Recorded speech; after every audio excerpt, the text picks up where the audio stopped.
Hello team, welcome to another ATP Geopolitics video with myself, Jonathan MS Pearce. This is Ukraine War News Update, the second part thereof for the 6th of March 2025, notwithstanding the breaking news update I just did. And before I get on to military aid, there's an awful lot to talk about.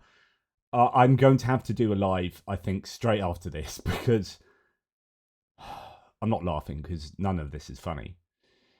It's insane. It's just absolute insanity going on in the world where we're living in the upside down world and the US appears to have just gone completely rogue to the point where, and I know this is geopolitics and not military aid, but I just have to get this out. Like Zelensky, the present ambassador to the UK, but was a former commander-in-chief, is now recognizing where the US is at. So as Jankiv says, Ukraine is now slowly forced to admit that the US has joined Russia. Lursa Brown says, Ukrainian ambassador Zelensky says, quote, "It is not just the axis of evil trying to revise the world order. The US is destroying the world order," in a speech at Chatham House.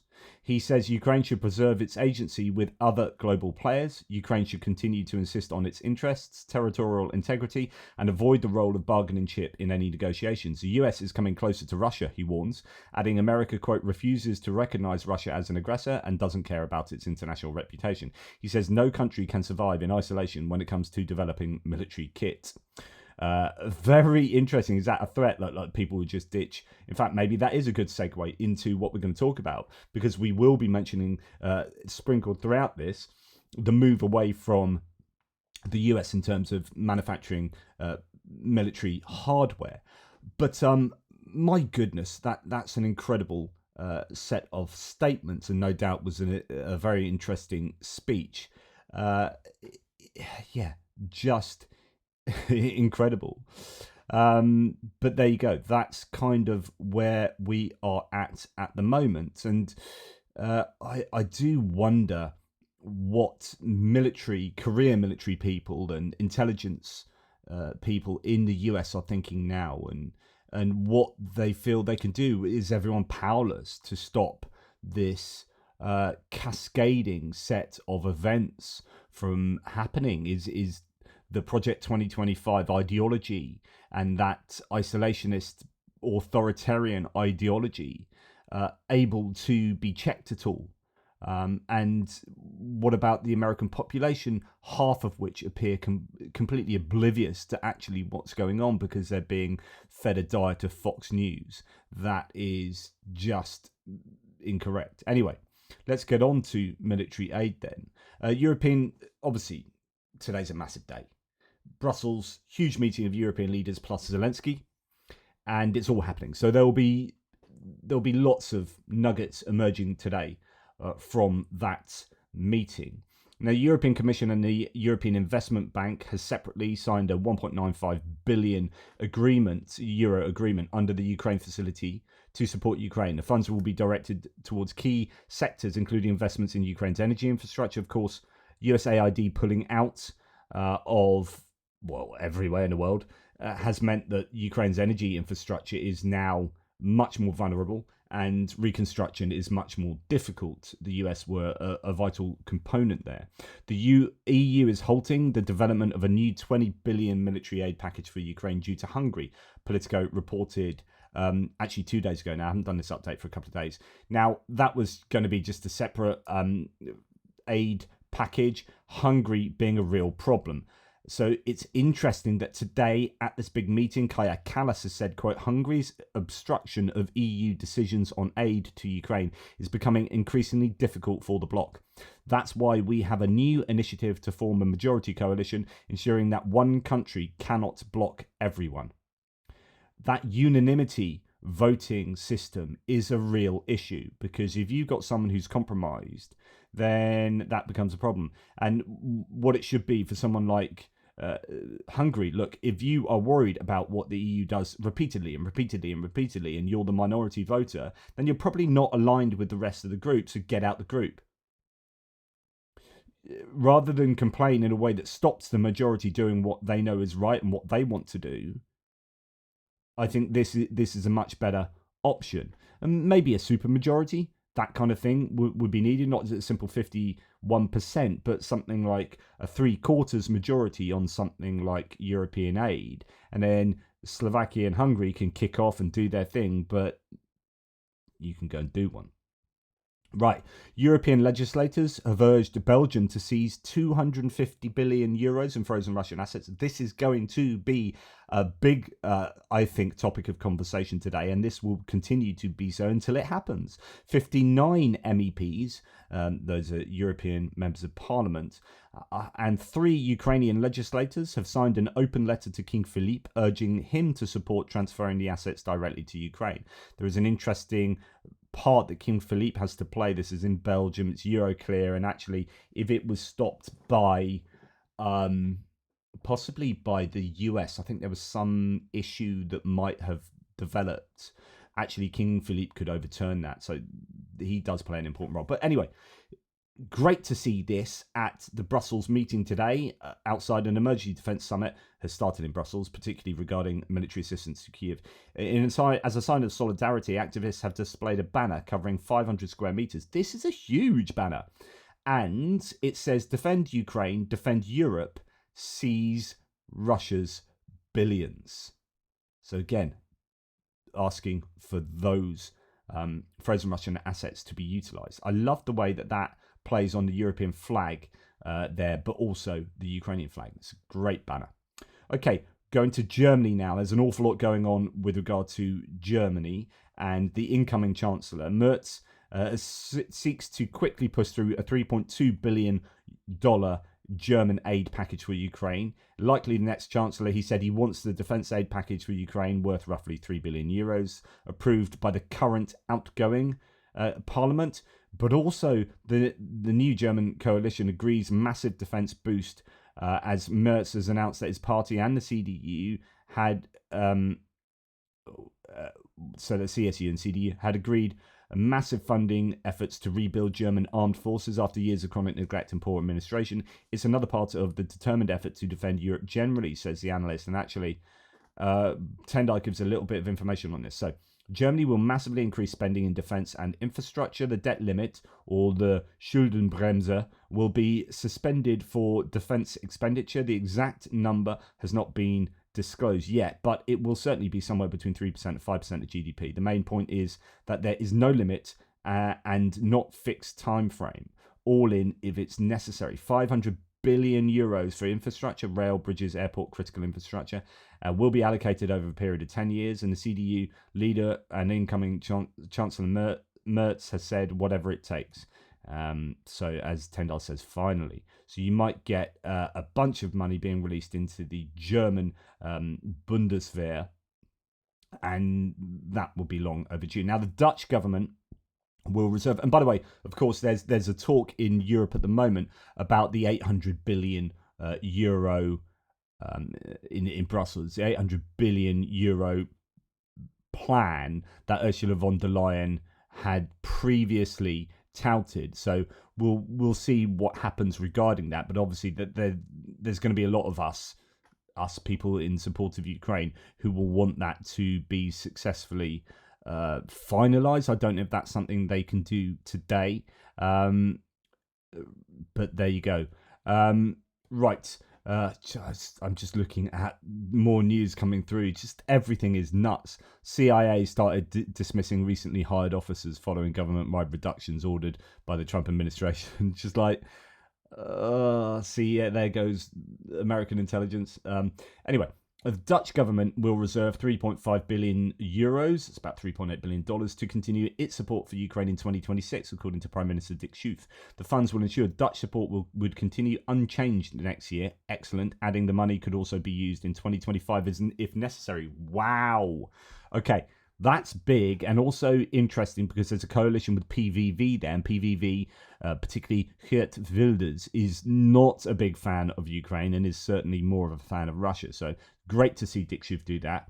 And he's previously an intelligence man. He worked in Dutch intelligence, the Prime Minister. So the Prime Minister of Norway, now, this is potentially big as well. Prime Minister of Norway, speaking to the country's parliament, announced plans to significantly, quote, increase spending on defence assistance to Ukraine. Now, I liken this to, and it's a bit unfair in a way because Norway. It's not Norway's job to um, fund Ukraine over and above what everyone else does.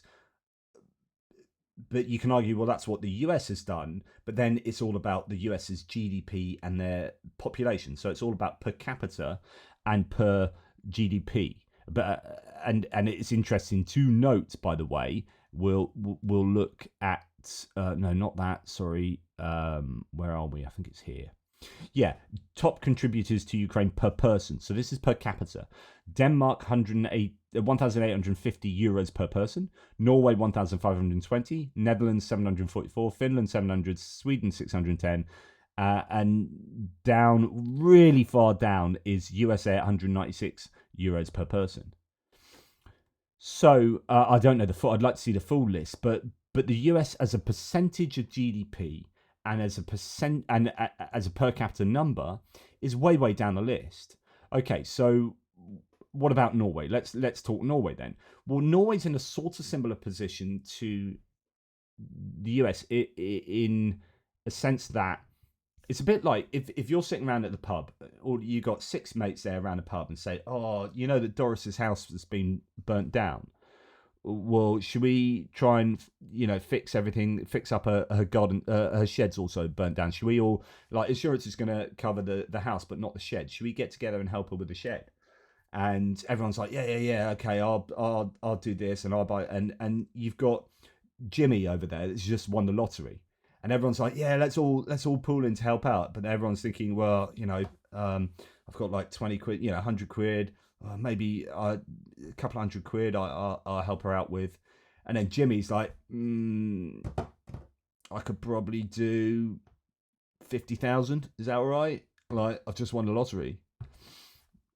Norway is, not quite in the EU, sort of has this hybrid relationship with the EU, and is in Europe and is close to Russia and has a relationship, a history that's somewhat bound to Russia in the way that the Nordic states are, not so much as say Finland, but it's there, it recognizes the threat that Russia is, and it's made an absolute ton of money off gas and oil and the energy crisis as a result of the war, right? And that money goes into the sovereign wealth fund, as I've mentioned before. So the UK has these oil and gas fields and whatever out in the North Sea, but we didn't start a sovereign wealth fund. We just left it up to the free market, and we went, "Yeah, we free marketeers here." So BP and Shell just went and exploited that, and then we occasionally go, "Can we have some tax?"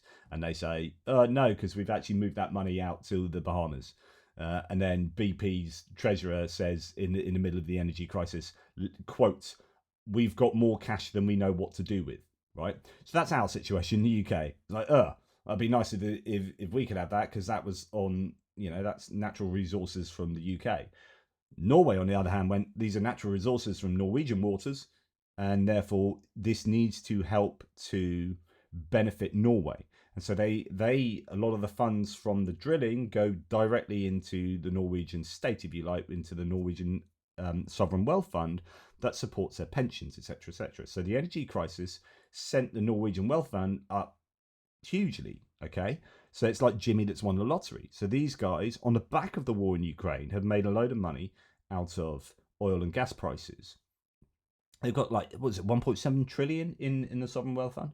So these guys are able potentially to do a heck of a lot more than anyone else in Europe at the moment. Now, is it fair that we ask them to do so? Well, you could argue it's fair to the tune of what they gained from the energy crisis in terms of the sovereign wealth fund, and I don't know how much that is, right?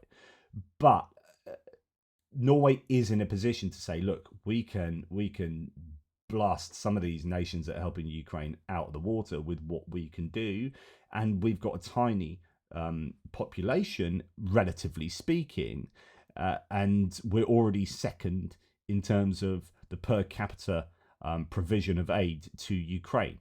But we could blast that out of the water and fire ourselves easily into first position. So I wonder. Sorry, I've lost where I am. I wonder what they mean by significantly. Are we just talking like here's another 500 million, which is obviously incredibly significant, or could Norway turn around and go, well, here's just straight off the bat 10 billion, and yeah, everyone's like, whoa, that's awesome from Norway, a country with only I forget the population, 5-8 million, but you get the point. It is they do have a position whereby they can help significantly. So it's going to be fascinating. 5.5 million.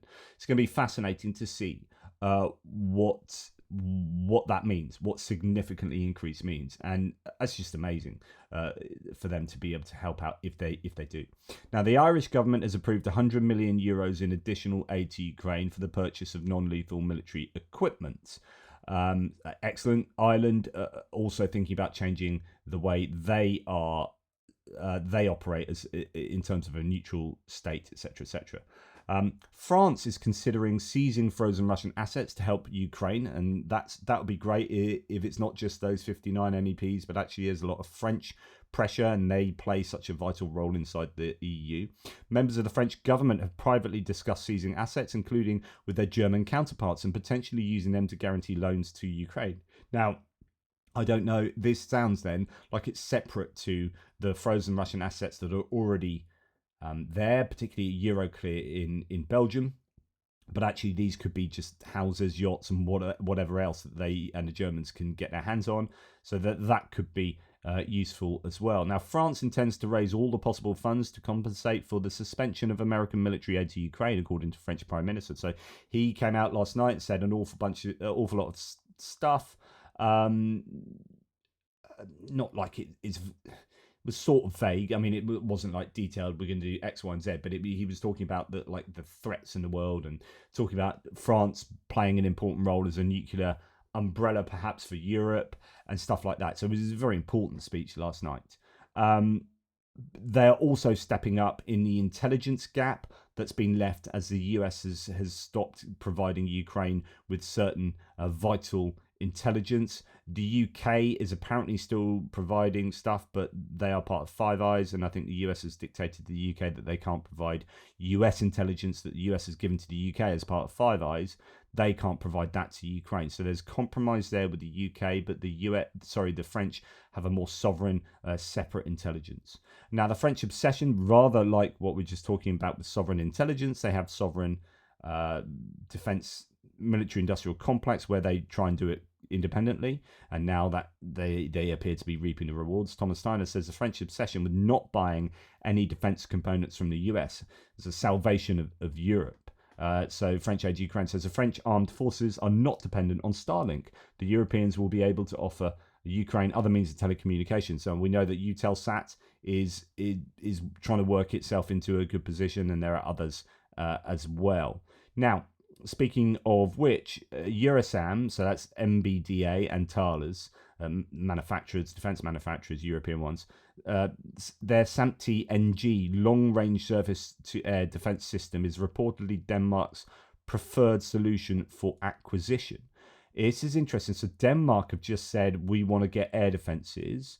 And by the sound of things, the SAMP-T-NG and NASAMS are now Denmark's favourites for long-range and short-range ground-based air defences, respectively. This is a European pairing that could fulfil all criteria, and possibly, in the case of NASAMS, a battery could be on loan from Norway in the interim.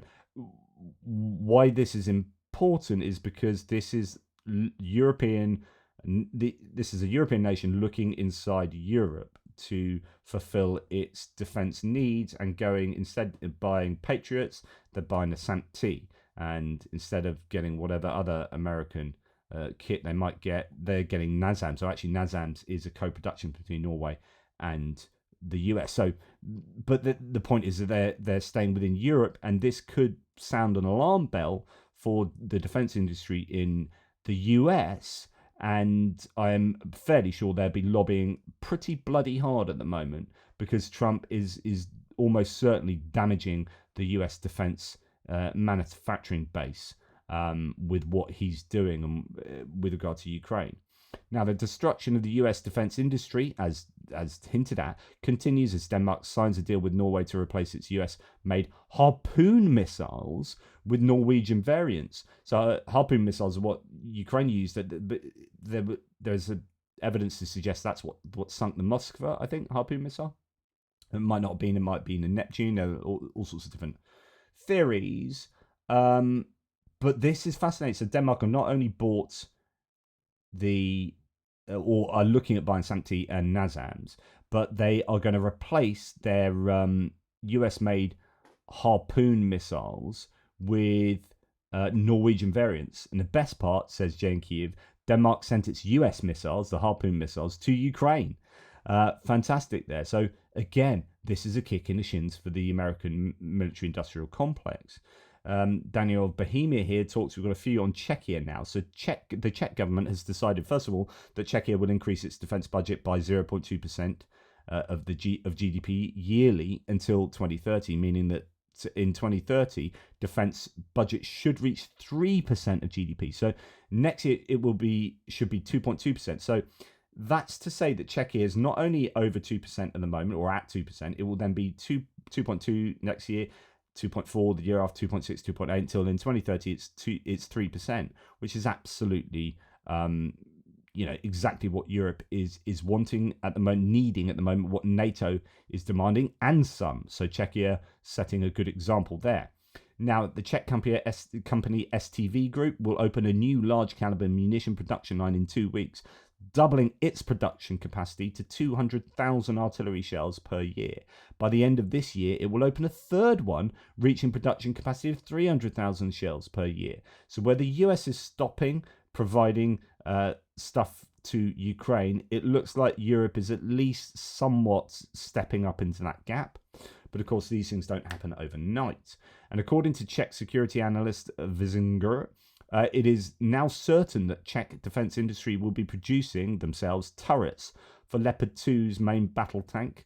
The production of hulls is also being discussed. So this is again sharing the burden of production around Europe so that Europe can step up production of things like, in this case, the main battle tank, the Leopard 2. This step will be part of the effort to increase production capacity, and of course that could potentially aid Ukraine. Now, the repair of German Leopard tanks and 155mm self-propelled howitzers, the Panzer Howitzer 2000, will be established in Ukraine. We're hearing from Military News, coming actually originally from mil.in.ua. They already do have certain repairs of certain Leopard tanks in Ukraine, but Panzer Howitzers used to have to go to either Germany or was it Lithuania? Some of them went, and it was quite inefficient, really, and it took those out of usage for quite a long time. And they've got a fair number. Panzer Howitzer 2000s, they get really, really heavily used, or at least they were earlier in the war. I'd be interested in the fire rates at the moment, because it appears that drones have largely substituted for howitzer use, artillery use, and that could be because of not just how many shells they can get their hands on, the Ukrainians, and how many drones they can get their hands on, but actually just the cheapness of drones. I mean, if you've got a choice of a couple of shells or flying a drone into, like, a $300 drone into something, then you're going to be choosing the drone every time, because it's arguably more accurate and just a damn sight cheaper. It's not just about, you can have 100 shells ready to fire. I mean, we've got loads of shells, but it's still a heck of a lot cheaper to use drones, so we're going to use drones. Lithuania exits the convention on cluster munitions. This is interesting because it might have something to do with Ukraine. Lithuania, which lies at NATO's eastern flank and borders Russia's ally, Belarus, and the heavily armed exclave of Kaliningrad, argued that it requires all possible means to deter potential aggression. It means that they also might be able to procure and supply cluster munitions to Ukraine, and Ukraine uses them regularly. Now, Ukraine is planning to quadruple the production of long-range kamikaze drones, bringing their output to several thousand per month. Brigadier General Shchygol, SHCHY, I mean, and then a G, why not? said in an interview with Sky News. According to him, Ukraine currently produces several hundred such drones per month, but in the near future, its figure may exceed 2,000. Now, I did talk about this before, but you don't always know what drones are being talked about. I mean, that's the Boba drone, the Beaver drone there, but I don't know if they're producing that as much. They use, I think they kind of produce drones and then use them a lot, and then it's cat and mouse, isn't it? So the Russians will be trying to do electronic warfare or whatever to stop them, and then they kind of develop another drone, and it's all, you're never quite sure what they're using. But to make 2,000 of these per month would be insane, because you could just stockpile a month and then one night just send up 2,000 drones and just absolutely obliterate Russian whatever, hydrocarbons, infrastructure, whatever you're thinking. I mean, it's that kind of scale that certainly I've been waiting for.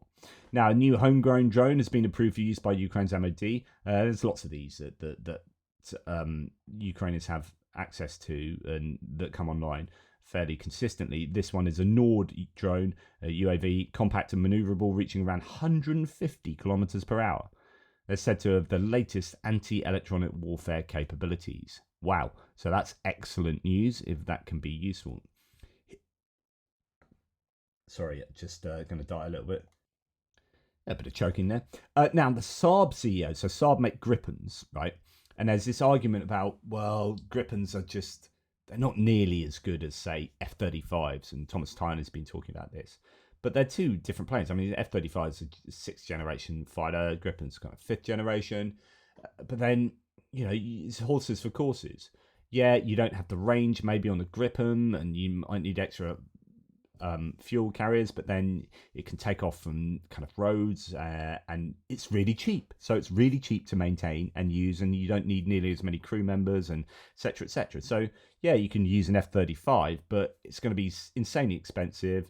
And yeah, it can do this set of things, but to do this set of things, actually, it might be better to use this cheaper Gripen. It's kind of like we were just talking about with a $300 drone and a $20,000 artillery round. Yeah, okay, there's a bit more punch to that artillery round. It's going to do more damage. But if I can use like 3 of these drones and kind of functionally achieve the same thing, or that round can't fly into a building and blow up a particular thing, it can maybe take out most of the building, but I need to hit this thing. So you use it's difficult to say like drones are better than artillery or artillery is better than drones. It's like, depending on what you need them for, one is better than the other. But if you use it for something else, then the other thing's better. And that's the same with kind of Gripens against F-35s. What are your metrics of judgment there, of evaluation? But anyway, the Gripen, does use a US engine now. It didn't used to, but I think it does now. And there's talk about trying to get as much stuff built within Europe for national security issues. There is an interesting discussion to be had, by the way, about what if AfD get in charge in Europe, and Giorgia Meloni starts going towards the American way of thinking, and you've got Hungary, and then you've got Marine Le Pen in France with Rassemblement National. So we talk about, Europe's really kind of stable, and we want to make things in Europe because we don't want to be like the US, but actually Europe could also change direction. So anyway, but that's a whole other debate to be having. Saab CEO pushes for sooner rather than later Swedish Gripen jets for Ukraine. Ukraine is shifting to Western jets, and Sweden's Gripen could be next. Saab CEO is optimistic, but Sweden's holding back, awaiting F-16 implementation. I would have thought this would have been happening anyway. This is a hint that it probably isn't happening, which is a shame. I'd just be like, yep, let's get fricking everything to Ukraine as soon as bloody possible. Right, a couple of things on troops. So Canada may be ready to join Ukraine peacekeeping mission with US backing, according to their defense minister, Bill Blair. They're ready to partake in a potential peacekeeping mission if the US provides security guarantees. That might be air defense, though. I don't know. It might not necessarily mean US troops on the ground. It's kind of like what the UK is saying. We need an American backstop. Turkey is considering sending its soldiers to Ukraine as part of the peacekeeping mission as well, according to some sources. So, interesting. I said they're going to be playing a pretty important part. Now, Right, we're only just getting onto American stuff. I told you it's going to be a big one. It's interesting to note that the US, since Trump has taken over, has given $12 billion to Israel and $0 billion to Ukraine. So this idea that we can't keep giving this money and aid to Ukraine because it's going to go on. It's this forever war, as if the Israeli conflict hasn't been going on since World War II type thing. Do you know what I mean? Or for 60 years or whatever. But you're okay with giving all that money to Israel. Interesting. Anyway, that's worth prefacing this section with. Okay. Trump administration has planned to revoke legal status for 240,000 Ukrainians who fled to the US. A couple of things to say about this. And I did a breaking news update to report this, but it is arguably just simply part of the wider migration regulations or rolling back of regulations, really, that they had previously had in place. And just like Venezuelans and Haitians and Nicaraguans, they're just going to change the legal status and deport all these people. And it's looking like 240,000 people could be deported starting in April, right? But what I find interesting is, and this is where, if we had a responsible media, these people would be held to account, but we apparently don't. Trump talks about how Ukraine is rubble, all its cities are knocked down, etc., etc., etc. And he consistently says this, even though it's not true. But if he believes that that is true, then what are you doing sending 240,000 civilians back to rubble? What responsible leader does that? So that's interesting. There's a bit of a contradiction going on there. Okay, so you must think that country, or you just don't care. You just don't care that it's rubble. You're going to send 240,000 people to pick amongst rubbleized houses for sustenance and shelter. So there's that. It fits into the wider punitive approach to Ukraine that the US apparently has. And I just think that it says an awful lot about Trump not really caring. He's like, I want peace, as if he cares for people. I want peace. I really care for all these people that are dying. Those 240,000 civilians, I want to send them back into a war zone. I want to get them straight back to where we're allowing Russia to bomb those people. So we've turned off intelligence sharing, so Russia can more easily bomb Ukrainian civilians. I don't want people to die. Those 240,000 people, send them back so they can die. I don't want people to die. It's too many good people dying, people dying on both sides. You're going to go back to Ukraine, and my goodness, there's a high chance you're going to die because you've got no houses left anyway. So you're just going to sit in rubble and then wait for a Russian bomb to fall on your head. The Ukrainians can't stop because we stopped sharing intelligence with them. Is that all right? Hey, I'm a man of peace. Hey, I want a Nobel Peace Prize. Give me a Nobel Peace Prize, please. It's just reprehensible. Silver lining to this is, if that does happen, you've got 240,000 people, but they're probably largely going to be women and children. But that will help in terms of GDP, taxes, etc., for Ukraine. And also, potentially, if there are any men there as well, men for the armed services. So you could put that counter argument in place as well. But I think it's looking.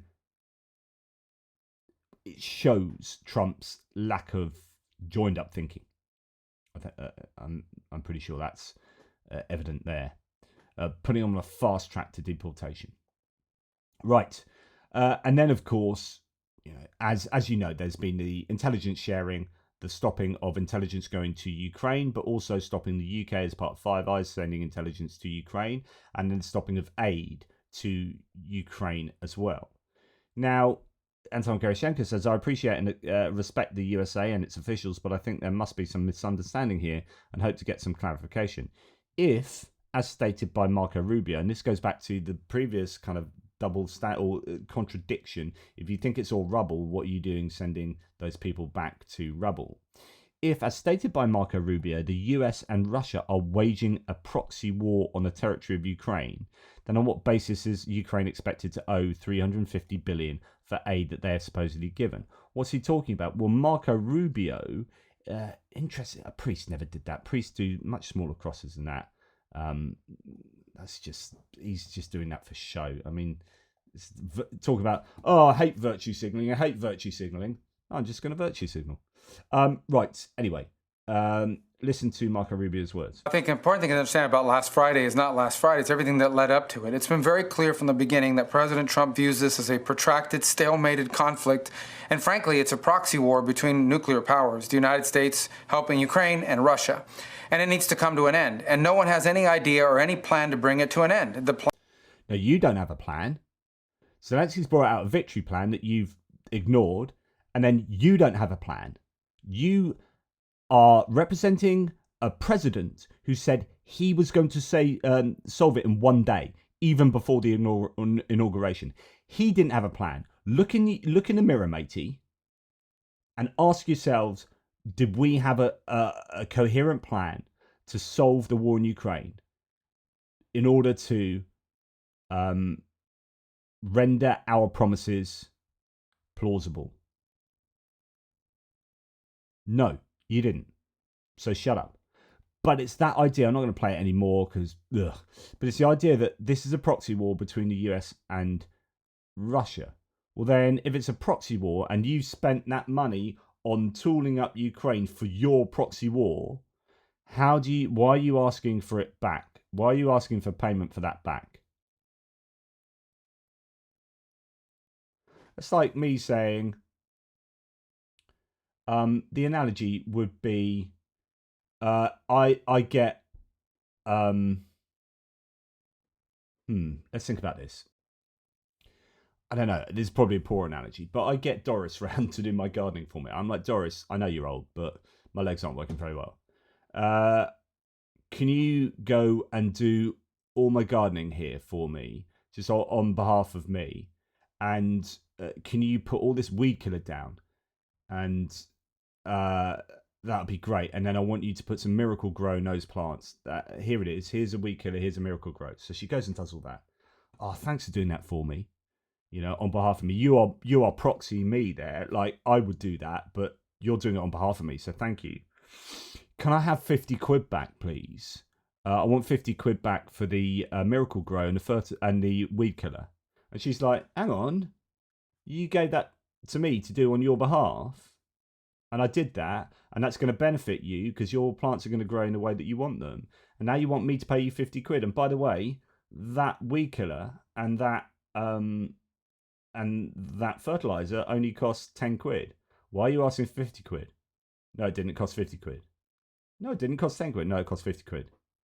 It cost 50 quid. 50. Anyway, if you don't give me 50 quid, I'm going to smash your windows. So, thanks for doing that for me. Thanks for being my proxy gardener. You know, or proxy me. Thanks for doing that and sorting out my garden. Oh, it's starting to look lovely. She's just on the edge of looking lovely. Anyway, if you don't give me 50 quid, I will smash your windows. Doris is like, man, my neighbour's nuts. My neighbour is clinically insane. Yes, Trump. Yes, Marco Rubio. You are clinically insane. Shashank Joshi. US appears set on crushing Ukraine's capacity to force Zelensky to submit. For crushing Ukraine capacity in order to force Zelensky to submit. Never mind that this is a bonfire of leverage versus Russia, which has every reason to believe it can dictate terms or reject a ceasefire in the knowledge that Trump is likely to blame Ukraine in that negotiating. This is what I said earlier. So, okay, what is talking about? So, the unnecessary, punitive and vindictive cutting off of intelligence sharing with Kiev that could seriously hamper Ukrainian military's ability to target Russian forces and possibly even defend its skies against, or defend its buildings and infrastructure against Russian drones and missiles. Okay. But what they're doing is we're going to stop all this until you set a date, and I said this in my first video today, until you set a date to sit down with Russia. But hang on, why aren't you putting pressure on Russia to set that date? No, you were putting the pressure on you, and then we need that date for both of you. And once you both sit down, then we'll lift all of this stuff. Yeah, but what about Russia? And like, surely Russia are like, hey, we're not going to sit down. You keep failing to share intelligence, and you keep failing to give military aid, and we won't agree to that date because you're punishing Ukraine on behalf of what both of us do.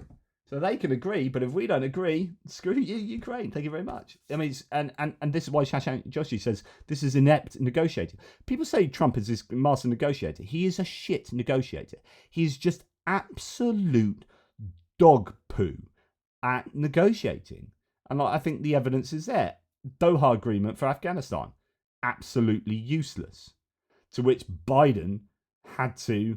I mean, Biden didn't do a great job of executing that, but like what you had to play with in order to execute was absolute garbage. So CNN has reported the US has curtailed some intelligence sharing with Ukraine. It can affect both offensive and defensive operations, including air defense, since Ukraine also depends on US intel for Overwatch. Among the changes is a reduction in ISI, intelligence surveillance reconnaissance flights. So it's big AWACS aircraft. In plain language, says Yaroslav Trofimov, the Trump administration worries about unnecessary deaths in Ukraine so much that it stopped sharing information about Russian missiles heading toward Ukrainian cities. So I'll repeat yet again. The White House calculation is they would prefer Ukrainian civilians to die than Russian soldiers to die in order to force a peace. End of.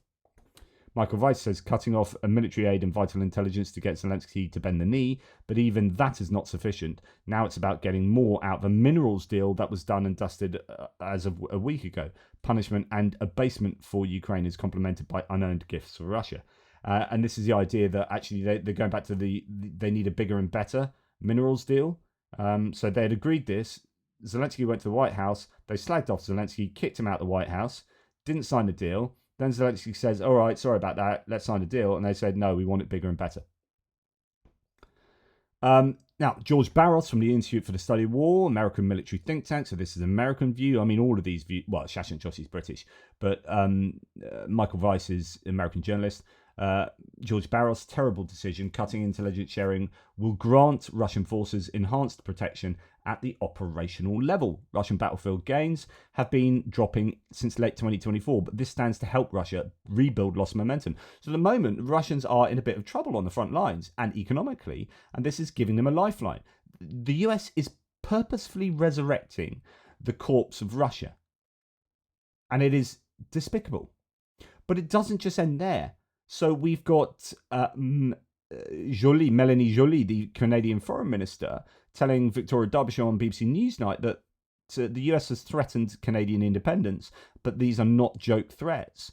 When Trump officials talk to them, they say military cooperation and water have been put on the table. So military cooperation is stuff like, you know, aerial protection of Canada and the US. They work together for the American continent, North American continent. You know, protection up there in the Arctic area, and now they're talking about, you know, pulling that. They've been threatening us of different things, and there's been Peter Navarro threatened to or talked about getting them kicked out of Five Eyes. So that's intelligence sharing with Canada. So Shashank Joshi again says this is really serious. America threatening Canada not only with Five Eyes expulsion and border changes, so that's Peter Navarro again, but also military cooperation, continental air defense is joined at the hip, and water. The US is currently a major national security threat to Canada. It's insanity. Now spy agencies around the world may limit their information, according to NBC News, their information sharing with the US due to its reconciliatory approach to Russia. So the US is just shooting itself in the foot. Intelligence agencies among American allies, including Five Eyes Spy Alliance, so that's the US, UK, New Zealand, Australia, and Canada. So all the other ones apart from the US are thinking about maybe not sharing stuff with the US. And then Israel, and then Saudi Arabia as well. Israel are worried about how things might get to Russia because Russia are supportive of Iran. So actually Israel, who are otherwise really supportive of the US and bent the knee in terms of the UN resolution the other day, they are now thinking, hang on, Saudi Arabia. As Trump pivots to Russia, says NBC News, allies weigh sharing less intelligence with the US. Anton Gerashenko says, or finishes, they are concerned that the US may reveal sensitive, confidential information to Moscow. The discussions on how this potential threat may be curbed are currently underway. Wow. And then Tendar sort of reports on this. Members of the so-called Five Eyes Spy Alliance, as well as Israeli and Saudi officials, this is a quote from the article, fear the identities of foreign assets could inadvertently be shared with Moscow. 80 years of trust and American dominance are on the verge of getting wiped out by Trump and his associates, says Tendar.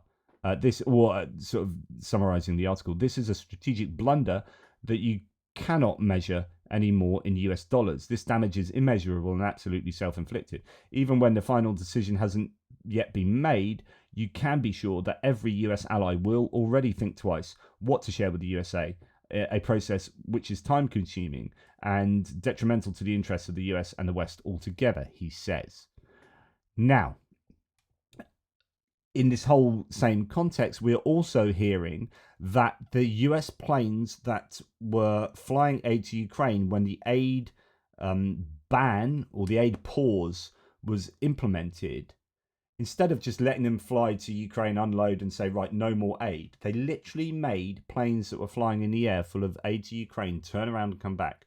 You would only do that if you really wanted to hurt Ukraine. If you are going out of your way to stop Ukraine getting things to protect themselves.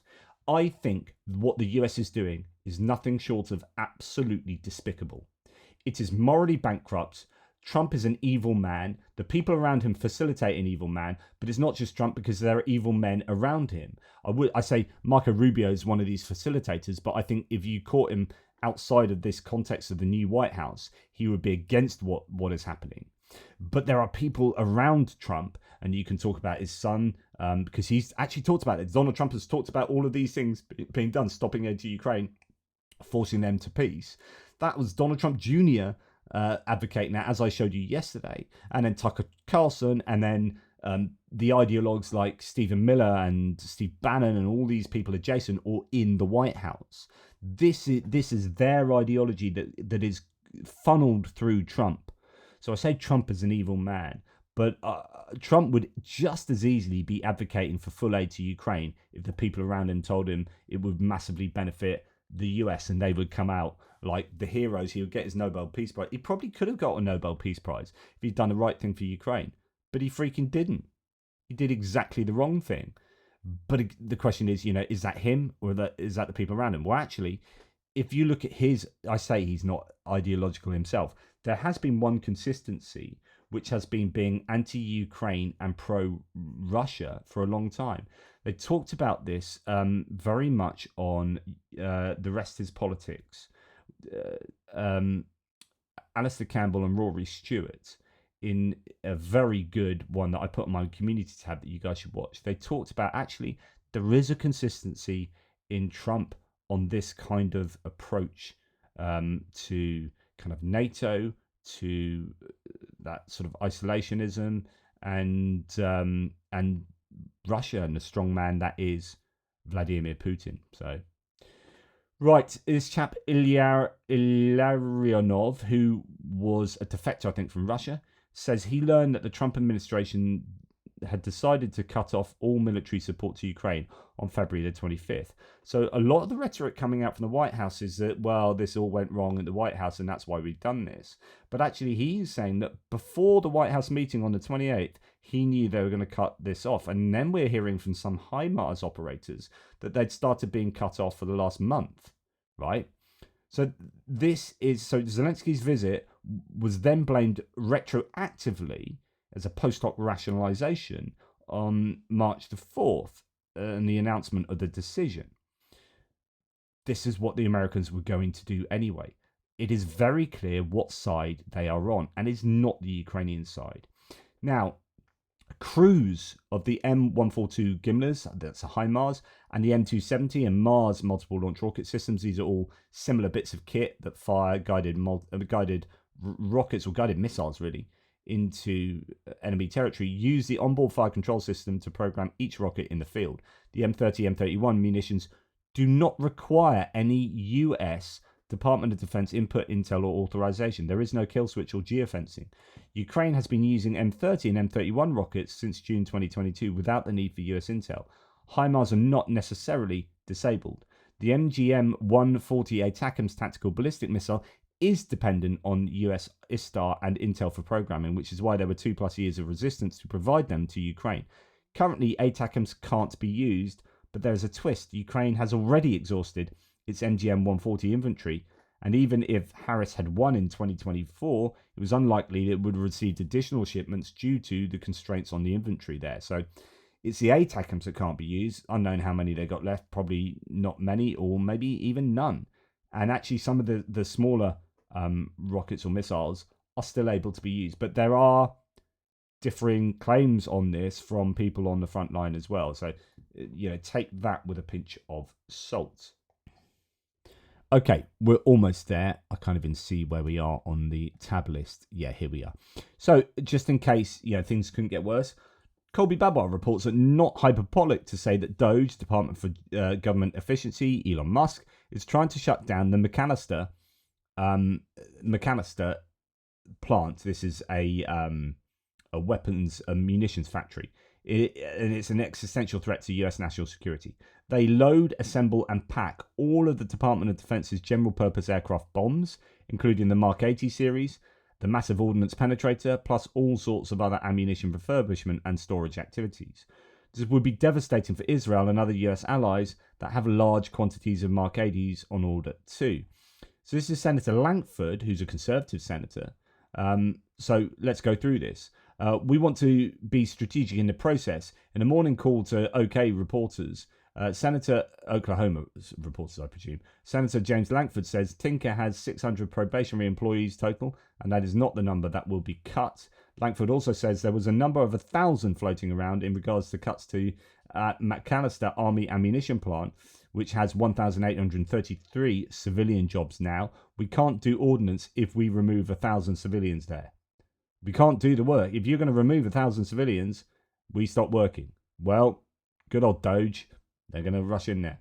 I still go back to President Clinton when he was reinventing government back in that same time period. They removed 400,000 federal workers, blah, blah, blah, blah, blah. So saying, look, it can be done, but, just watch out for how you do it. Well, it's looking a bit dodge if McAllister has to basically close down. And this is how, when you're sacking nuclear missile maintenance workers and Ebola safety workers, you're like, it's just, you might save about £5 here, but, you might also, this might lead to the death of millions, thousands, I don't know.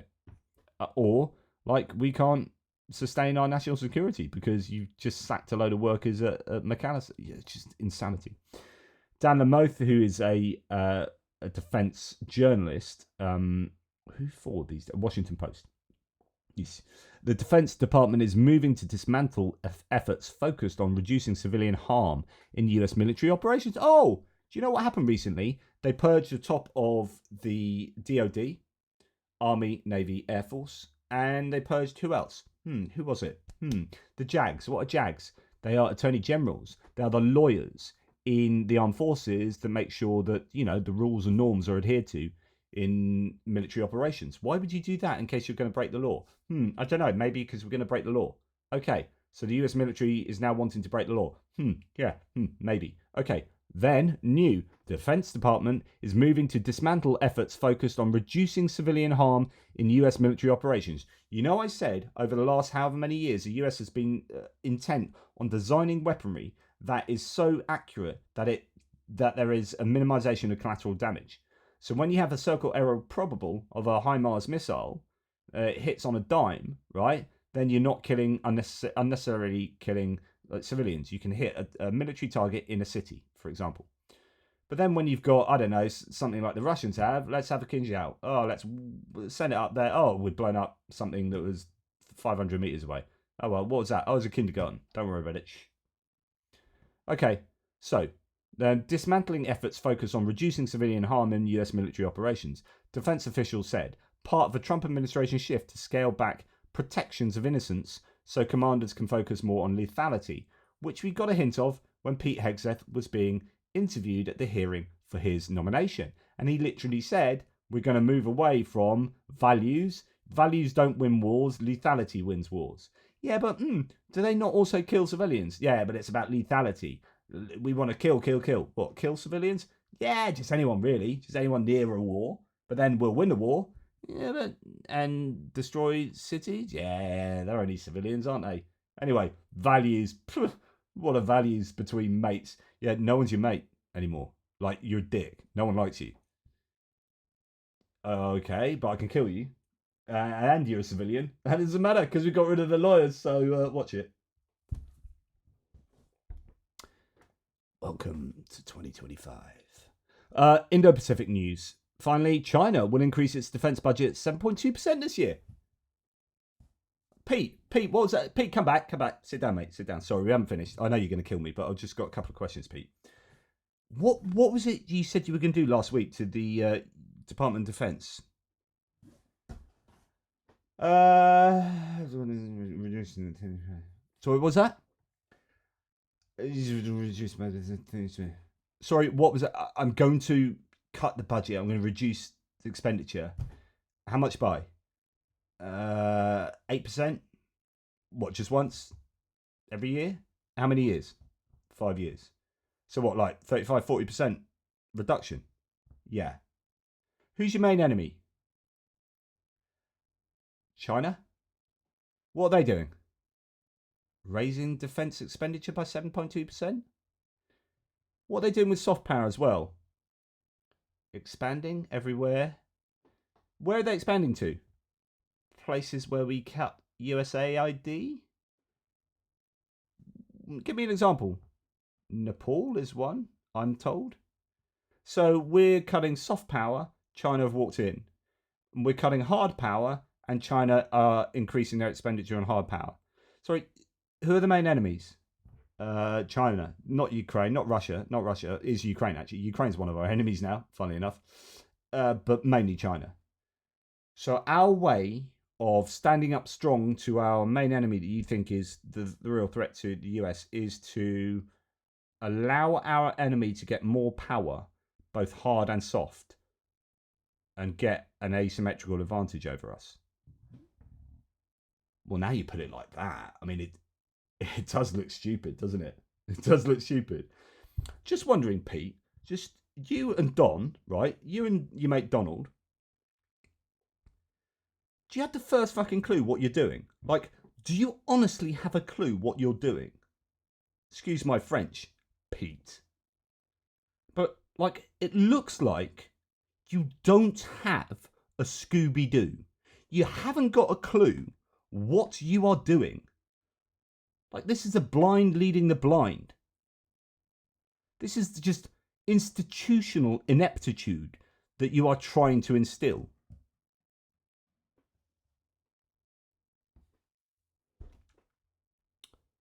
So there you go. China said Wednesday it will increase its defence budget 7.2% this year as it continues its campaign to build a larger, more modern military and assert its territorial claims and challenge a US defence lead in Asia. China's military spending remains the second largest behind the US and already has the world's largest navy. And by the way, its expenditure is hidden largely, so that's only on official figures. Unofficially, they spend a lot more.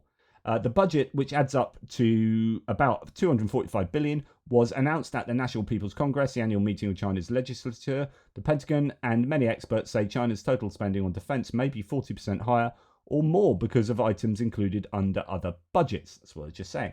The boost is the same percentage as last year, far below the double-digit percentage increases of previous years, and reflecting an overall slowdown in the economy. The nation's leaders have set a large target growth of 5% for this year. As a target of growth of 5% this year.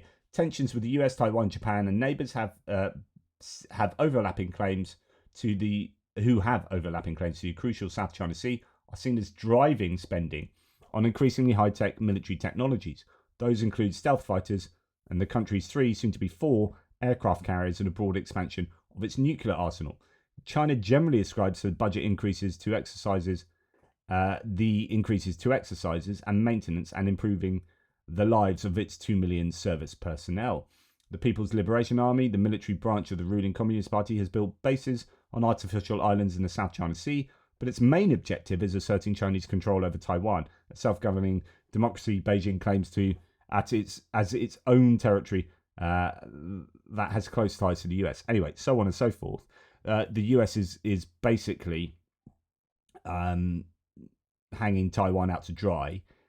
Meanwhile, preparing for war against China. And the Chinese embassy the other day said, trade war or any other type of war, we're ready for it. Like the US is like, yeah, we're ready for it too. We're going to be reducing all our forms of power. CIA, FBI, anti-terrorism, counter-terrorism, counterintelligence. Yeah, we're going to get rid of it. Or USAID, yeah, get rid of that. Funding the DOD, yeah, gonna cut that. And then China, you're in for it. Anyway, that's enough from me. Take care, guys. Speak to you soon.